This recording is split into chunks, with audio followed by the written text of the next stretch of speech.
저는 오늘 에베소서 4장 1절 한 절을 본문으로 무엇에 갇혀 계십니까? 라는 제목의 하나님 말씀 나누겠습니다. 오늘 저희들이 읽은 에베소서는 사도 바울이 감옥에 갇혀 있을 때 에베소 교회 성도들에게 보낸 편지입니다. 그래서 에베소서를 옥중서신이라고도 합니다. 에베소 교회는 바울에게 아주 특별한 교회였습니다.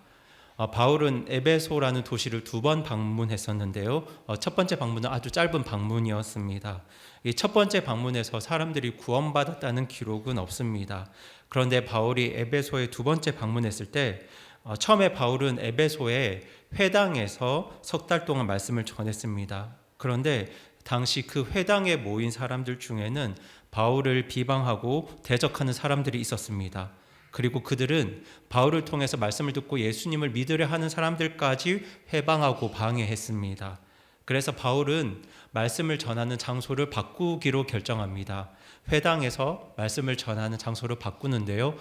그곳이 바로 여러분들이 잘 알고 계시는 두란노 서원입니다. 이 두란노 서원은 두란노라고 하는 사람이 운영했던 학교인데요. 그곳에서 바울은 2년 동안 예수님에 대한 말씀을 전하고 가르쳤습니다.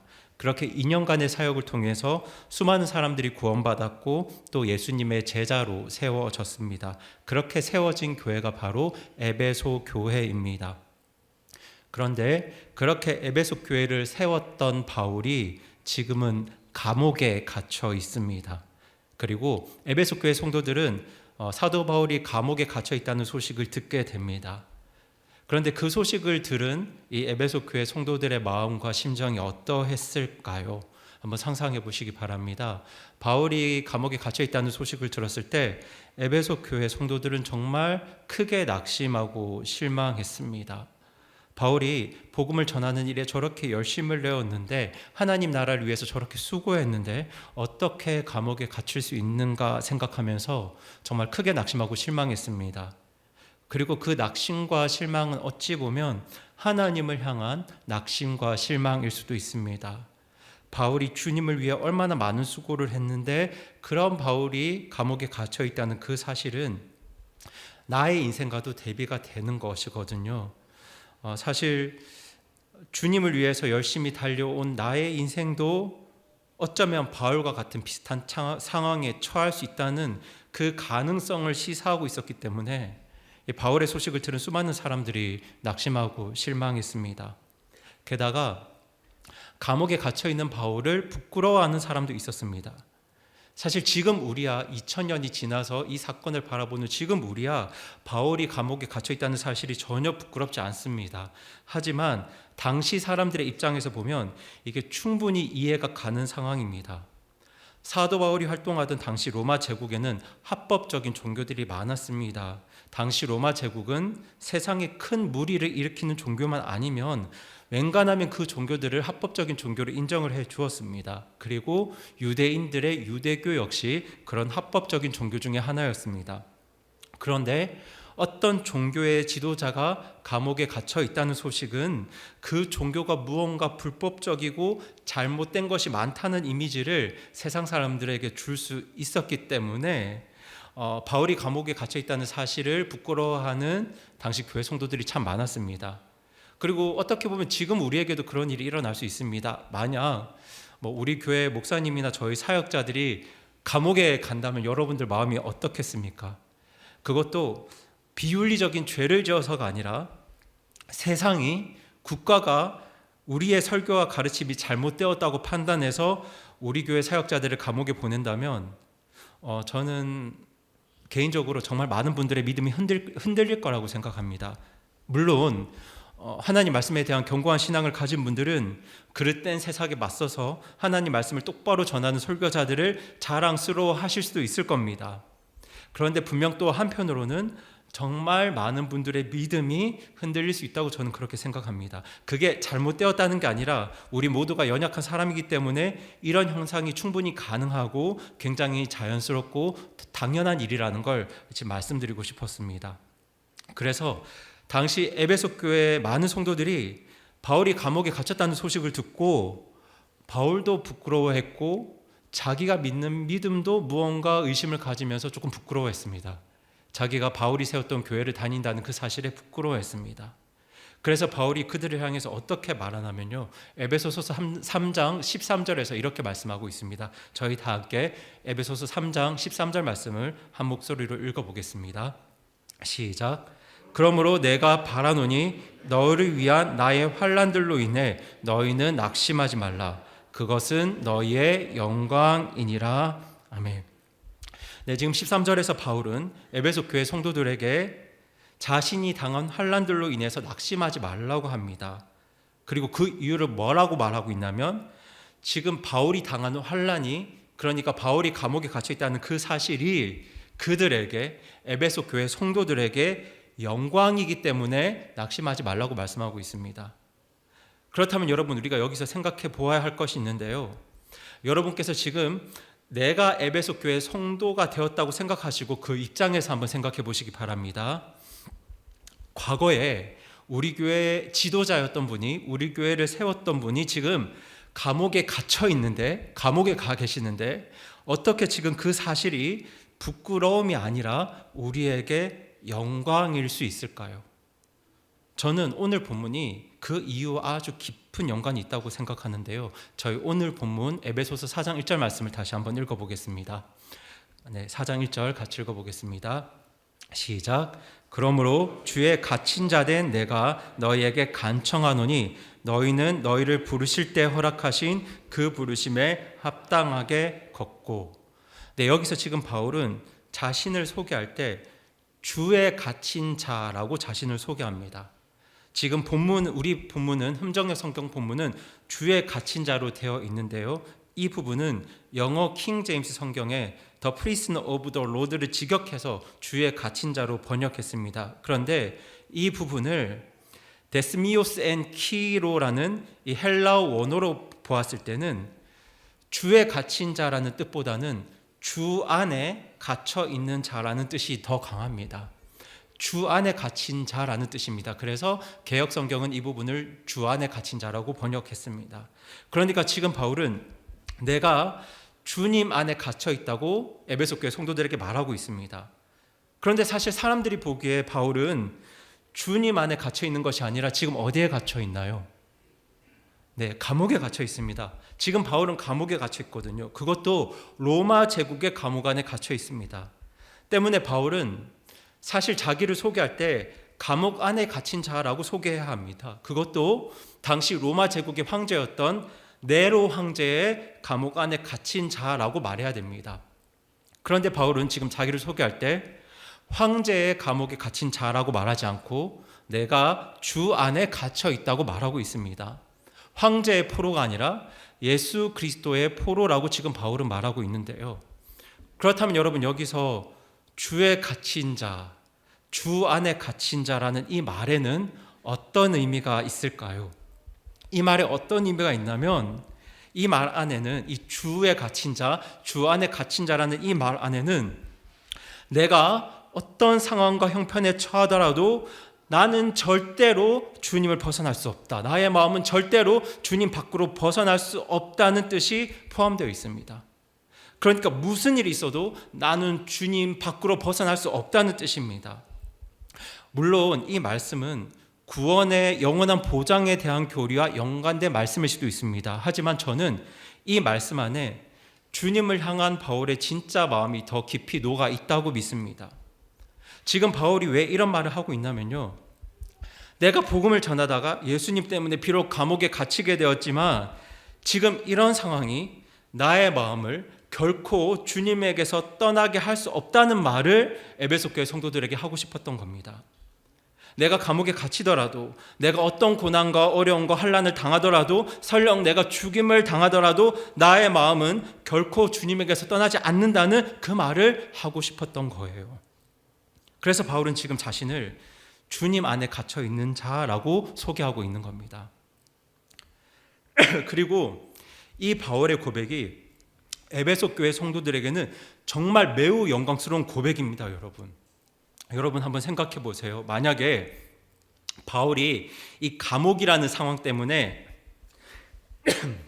그의 마음이 주님에게서 벗어난다면, 이 감옥이라는 상황 때문에 그의 마음이 예수님에게서 벗어난다면 바울의 가르침이 진짜이겠습니까? 가짜겠습니까? 그럼 가짜죠. 만약 바울이 이 감옥이라는 상황 때문에 그의 가르침을 포기한다면 그의 가르침은 가짜인 겁니다. 여러분, 박정희 정권 당시 수많은 이단 교주들이 색출되어서 제 기억으로는 안기부에 잡혀갔다고 들었습니다. 그때 안기부에서는 잡혀온 이단 교주들에게 선택권을 주었습니다. 당신이 앞으로 계속해서 당신이 믿는 바를 가르치겠다고 한다면 당신은 평생 감옥에서 썩을 것이고, 그걸 멈춘다면, 그 종교활동을 멈춘다면 해외로 보내주겠다. 어느 것을 선택하시겠느냐? 둘 중에 하나를 선택하라고 했습니다. 그때 모든 이단 교주들이 뭘 선택했을까요? 그쵸? 평생 감옥에서 썩겠다는 사람 한 사람도 없었습니다. 다 해외로 나갔습니다. 모두가 그들의 믿음에서 떠났습니다. 그들의 가르침을 포기했습니다. 그렇다면 그 가르침이 진짜입니까? 가짜입니까? 가짜죠. 그 가르침에는 가치가 없는 겁니다. 그들의 가르침이 가짜라는 사실이 거기에서 다 드러났습니다. 그런데 여러분, 지금 바울은 뭐라고 고백하고 있습니까? 지금 내가 비록 감옥에 갇혀 있지만 지금 이 상황이 나를 주님에게서 떠날 수 없다고 말하는 겁니다. 그걸 지금 내가 주의 안에 갇혀 있다라고 말하는 거죠. 이 말은, 이 고백은 지금까지 바울이 에베소 교회 성도들에게 가르친 모든 말씀들이 진짜라는 걸 보여줍니다. 바울이 예수님에 대해서 가르쳤던 그 모든 가르침이 나의 안녕과 나의 생명보다 훨씬 더 귀하고 값진 것이라는 걸 무엇보다 명확하게 보여주는 증거입니다. 그래서 바울이 감옥에 갇혀 있는 이 상황 속에서 이 바울의 고백이 에베소 교회 성도들에게 그 무엇과도 비교할 수 없는 영광인 것입니다. 여러분, 저는 정말 그렇게 되지 않기를 바랐는데요. 혹시나 우리나라 대한민국이 잘못 흘러가서 하나님 말씀 그대로 전하다가 감옥에 갇히는 날이 올 수도 있겠다는 생각을 합니다. 그런 날이 정말 오지 않기를 바라지만 지금 유럽이나 사회주의 국가들이 흘러가는 상황을 보았을 때는 까딱 잘못하다가는 우리나라에도 그런 날이 올 수 있겠다는 생각들을 합니다. 그런데 만약 그런 상황에서 주의 종들이 하나님 말씀 그대로 전하다가 벌금을 내거나 감옥에 갇힌다면 사실 그것은 그 교회 성도들에게 영광입니다. 여러분, 그 설교만 안 하면 벌금을 안 내도 되는 거잖아요. 그 설교만 안 하면 감옥에 안 가도 되는 거지 않습니까? 그런데 만약 다른 어떤 비윤리적인 범죄 없이 오직 하나님 말씀 그대로 전하는 것 때문에 그 설교자가 감옥에 간다면 그것만큼 그 교회의 영광은 없습니다. 그것만큼 그 가르침이 진짜라는 걸 보여주는 그 증거가 어디 있겠습니까? 그리고 바로 그런 분들이 주 안에 갇힌 분들입니다. 하지만 오늘날에는 주님이 아니라 다른 것에 갇혀 계신 분들이 너무 많습니다. 돈 안에 갇혀 계신 분들, 사람 안에 갇혀 계신 분들, 행복 안에 갇혀 계신 분들, 성공 안에 갇혀 계신 분들 너무 많습니다. 이건 불신자들만의 이야기가 아닙니다. 그리스도인들도 여기에서 예외는 아닙니다. 사실 오늘 오전 예배를 홈커밍 주일 예배로 드렸는데요. 이 홈커밍이라는 이 표현이 주님 밖으로 벗어난 분들이 돌아온다는 의미에서 정말 좋은 표현입니다. 오늘날 정말 많은 가나안 성도들에게 필요한 역사가 바로 이 홈커밍의 역사라고 저는 믿습니다.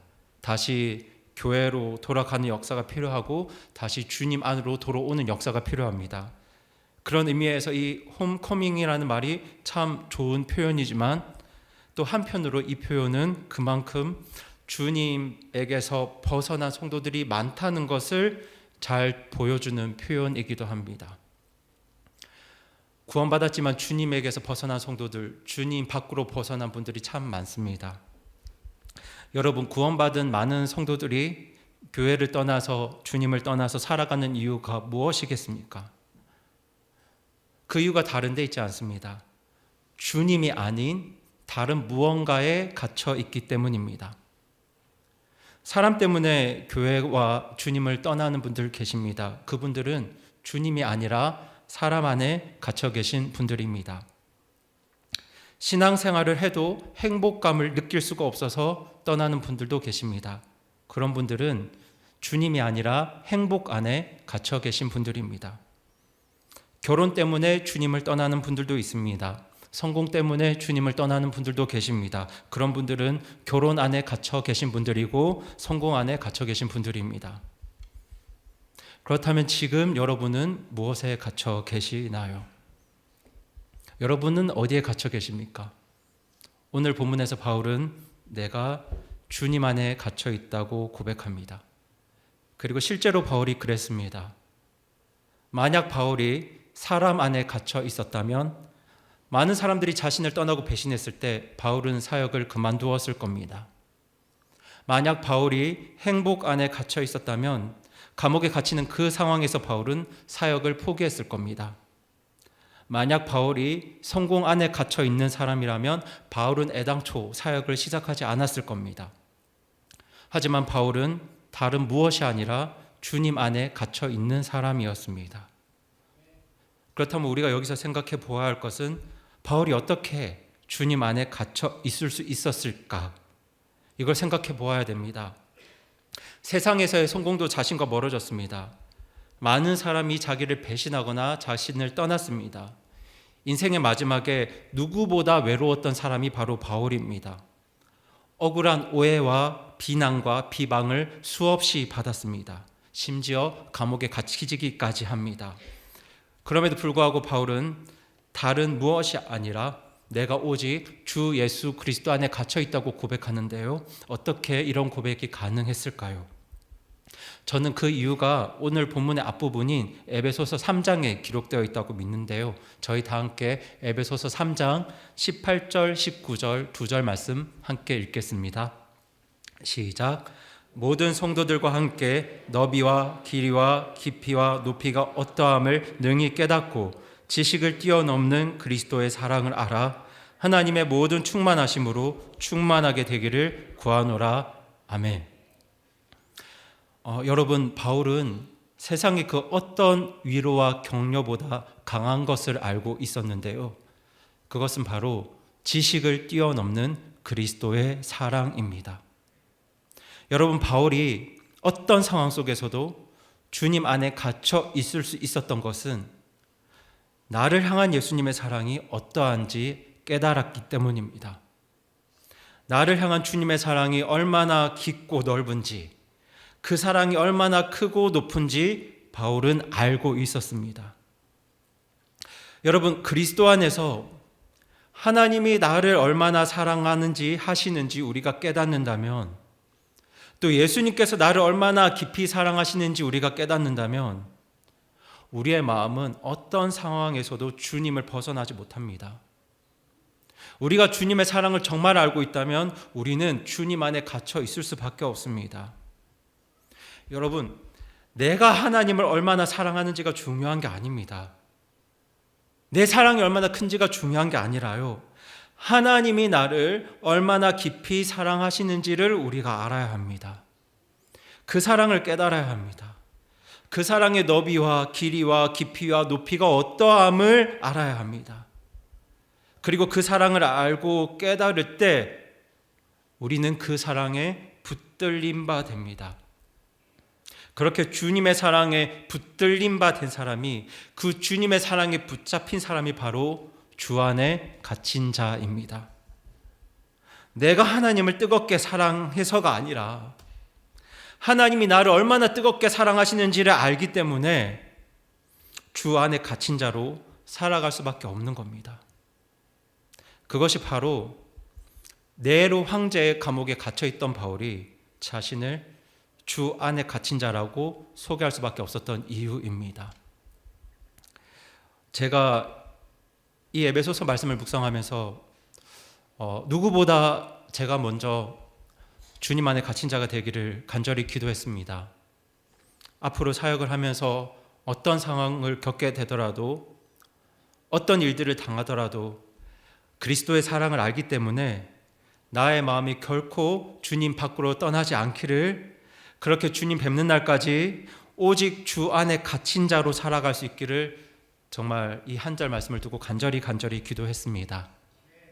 그리고 여러분도 그렇게 기도하셨으면 좋겠습니다. 오늘날 많은 그리스도인들이 주님이 아니라 돈에 갇혀 살아갑니다.